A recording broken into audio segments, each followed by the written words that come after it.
La commune de la semaine. La commune de la semaine. La commune de la semaine fait étape à Leadership. Je suis en compagnie du maire Étienne Mégel. Bonjour. Bonjour. Vous êtes maire depuis quasiment 6 ans, depuis le décès de Monsieur Schaeffer. Ouais. 6 ans, c'est court et c'est long à la fois. Quels sont vos souvenirs marquants de cette période? Déjà, les souvenirs marquants, c'était à l'époque le décès de l'ancien maire qu'on appelait Fifi. Déjà l'enterrement, d'enterrer un copain et un maire. C'était assez émouvant. Et puis après, de prendre le relais, c'était relativement facile, je dirais, parce que ça fait des années, je sais plus combien d'années que je suis... tout le temps, j'étais adjoint, le premier adjoint de Schaeffer. Et déjà avant Schaeffer, j'étais adjoint avec Schaeffer. Et avec la secrétaire qui était bien en place, c'était assez facile de prendre le relais. Prendre le relais, et c'est pas forcément évident dans un petit village, 123 habitants à Leadership, on va oublier personne, hein, comme ça, Ouais, si tout le monde nous écoute Ouais. aujourd'hui, on n'en oublie pas. Quelles sont les difficultés justement? Est-ce qu'il y a peut-être des difficultés financières, des difficultés pour investir, ce genre de choses? Difficultés financières, oui et non, il faut faire attention parce que on a pas mal de prêts en cours, parce qu'à l'époque, avec l'ancien maire, Joseph Schaeffer, on avait fait pas mal d'investissements. Au niveau du village, on avait fait la station d'épuration, tout à l'égout. On a fait traverser du village avec les trottoirs.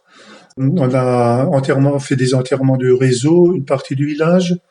Les conduits d'eau, on les a remplacés rue principale. Troisième projet qu'on avait fait, c'était l'aménagement mairie, accès handicapé.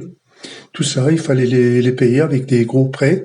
Du coup, maintenant, je veux dire, les prêts, il faut les payer. Le personnel, il faut le payer. Il y a l'école maternelle qui a aussi un coût. Et je veux dire, notre budget, il est restreint pour faire des autres dépenses. Des nouveaux prêts, je ne voudrais pas en faire parce que il suffit que les dotations de l'État soient un peu moindres et vous êtes déjà dans l'embarras.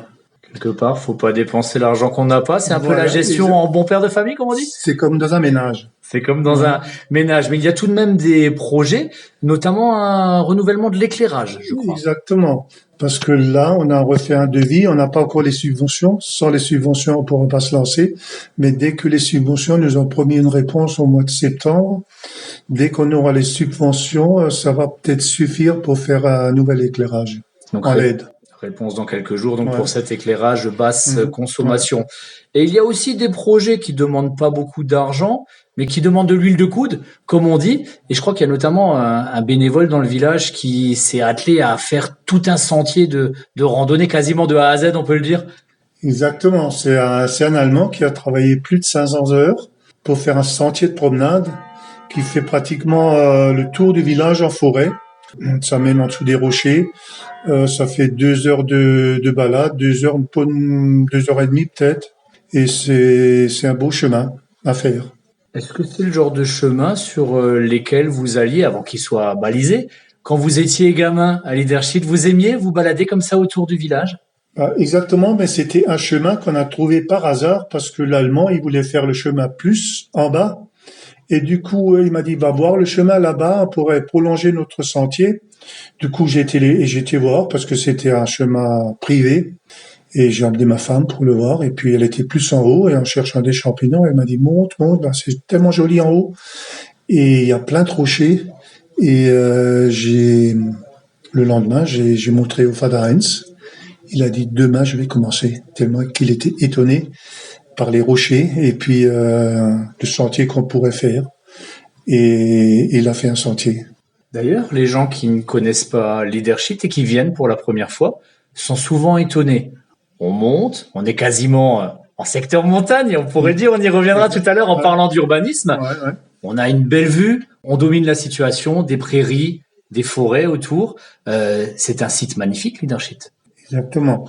Pour les gens qui connaissent pas, les nouveaux, nous on connaît, on voit plus tellement, mais les gens, les nouveaux qui s'installent, vous savez comment ils disent? Votre petit paradis. Ça leur plaît tellement, le coucher de soleil. On a une belle vue. Il y a des gens qui viennent je connais des gens de beach qui viennent, qui mettent la voiture en haut pour se promener, pour être un peu tranquille et avoir une belle vue. Et puis on peut descendre aussi côté français à la Roppwiller-Mühle ou côté allemand à la Elstermühle, car on est aussi posé sur la frontière à Liederschied. C'est aussi On est à une 500 mètres de spécificité. la frontière. On est à mi-chemin de Beach et de Pirmasens. 500 mètres de la frontière. Avec la seule école maternelle franco-allemande du Beacherland, c'est une spécificité. Comment ça se passe avec votre homologue de Schweiz? Les relations sont bonnes? Les meilleurs, ils ont changé. Les relations sont plus comme avant, mais ils sont toujours bonnes. Surtout pour travailler sur l'école maternelle.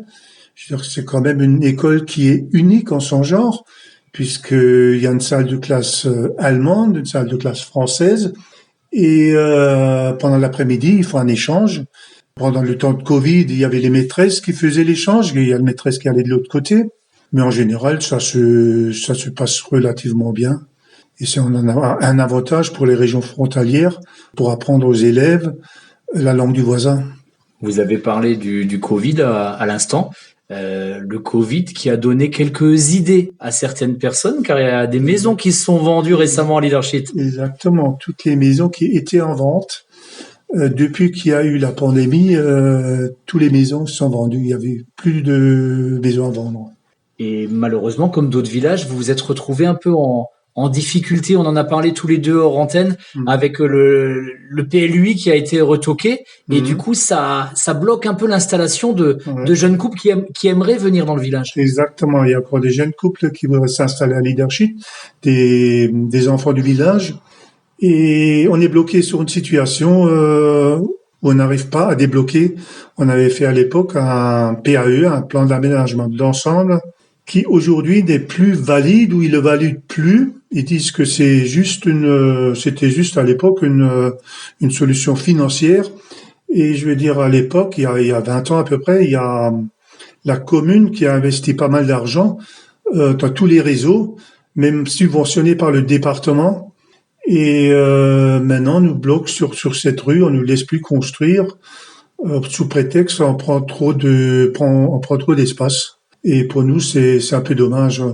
Vu qu'on a une école maternelle, il faut accueillir des jeunes couples, parce que sur les maisons anciennes, parce qu'il y a pas tout le monde qui veut acheter des maisons anciennes, mais sur les maisons anciennes qu'on a vendues, il y avait 4 nouveaux couples qui sont installés. Le résultat, cette année, on a eu 4 naissances. Et j'aimerais bien qu'on pourrait débloquer la situation pour construire à Liederschied, pour quand même, au niveau de l'école maternelle, avoir quelques élèves dans l'école. Est-ce que quelque part, vous avez l'impression d'être un peu victime d'une espèce de politique des villes où il y a une logique, on essaie de consommer un peu moins d'espace, mais qu'on applique peut-être un peu bêtement, il faudrait un peu de cas par cas des fois? Exactement, oui, parce que si je regarde les grands villages, ça construit des magasins de plus en plus grands. Et là, on se pose pas la question, on prendrait d'espace. Et dans les petits villages, on regarde sur les espaces, et les gens qui s'installent dans les petits villages, ils veulent quand même avoir un peu d'espace, sinon ils pourraient s'installer en ville aussi.